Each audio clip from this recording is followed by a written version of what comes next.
Hi, I'm Callie, and welcome to the Bullhornz channel. Our page will be showcasing our adventures with and without bullhorns. But first, let me explain what bullhorns are.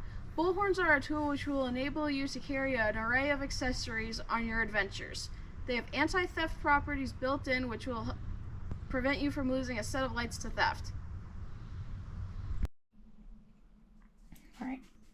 Bullhorns are made in the USA with American-made aluminum. Each bullhorn is a block of aluminum machined with slotted channels on multiple sides. They bolt onto a tubular bumper, like an ARB Bullbar, and have special features machined into the block to hold many objects.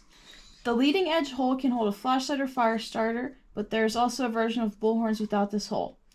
The next hole back is designed to hold an off-road light. The next hole back runs diagonally and exits through the tube that bullhorns bolts to. This allows you to run your light wires through bullhorns into a bullbar tube, resulting in a clean installation. They feature stainless steel hardware and stainless steel threaded inserts.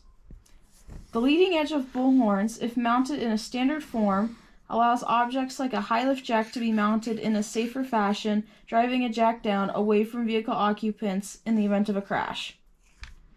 Another feature hole lies at the bottom of bullhorns.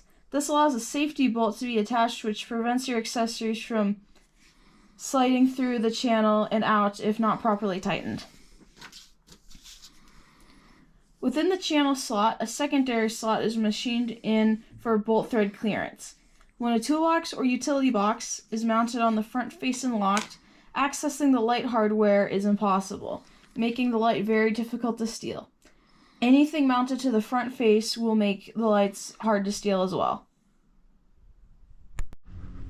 Now, another feature of bullhorns is the safety bolt. This will ensure that anything you have mounted to your bullhorns, if you do not tighten it properly, it will catch right there so you don't run it over. On this ARB Land Rover Defender 90 bull bar, we have a toolbox mounted to the front, a set of lights, a high lift jack, a shovel, and an axe. And now I'll show you how to put your toolbox on the front of your bullhorns. This is our toolbox. We have drilled a hole in it and our hardware is in there like that. And now I'll show you how to mount it to your bullhorn.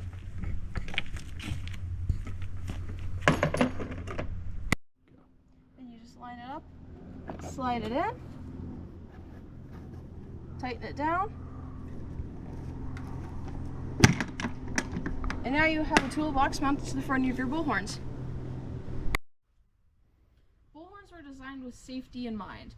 We see a lot of people mount their high lift jacks across the hood of their Jeep or on the side of a roof rack. Now, in the event of a crash, a high lift jack on the hood can come through the windshield and hit you, or potentially fly off and hit someone else. And having such a heavy object up high can increase the risk of rollovers. Now, the front face of bullhorns is cut down at an angle like this, and that's in case you have something heavy like a high lift jack. If you get in an accident, it will be shoved down and away from any vehicle occupant. And if you have it mounted on top here, if you got in an accident, it would have to shear two mounting screws. If you have lights, it would have to go through the lights here. And then if you have a flashlight or fire starter up here, it would have to go through this too. So all three of these things can prevent it from flying off and injuring anyone. So this is my 2006 Jeep Wrangler TJ Unlimited. This is how I run my bullhorns during the week when I'm just going to my job. On the weekends I put more stuff on for my adventures, and that's the great versatility of bullhorns, is you can take everything off during the weekday so nothing can get stolen, and it's just so easy to put things back on. And speaking of adventures, that reminds me, bullhorns are not meant to be used as recovery points to push or pull anything. They are strictly for carrying your accessories. Now this is what my bullhorns would look like on a weekend adventure. I have a half cab on my TJ, so there's limited space in the cab for small things, so that's why I have these toolboxes on the front. I don't have a winch yet, but once I get one, I'll put my winch accessories in one box, and the other one will probably be a first aid kit. Now, on this set of bullhorns, I don't have a set of lights, but one thing I can't stress enough is how open-ended bullhorns are. You don't have to have a set of lights or boxes on the front. You can put whatever you want on. On the other bullhorn there, I have a CB radio antenna in the light where the hole goes. Now Now you'll probably see a lot more of my Jeep on this channel. On my Jeep I have a Safari snorkel, and I have a set of Wrangler JK wheels that I bought just because I didn't like the wheels this Jeep came with. I did have to buy spacers because the pattern didn't fit. I did have to put spacers on them to make JK wheels fit. Now, after I put the half cab on my Jeep, I really wanted this to be a true little truck. So I got this tailgate kit from Swag Off-Road, and now it drops down like a true truck tailgate. I see a lot of people who do these conversions still have it swing out and have like swing out tire carriers, but I did not want to do that. I wanted a little truck.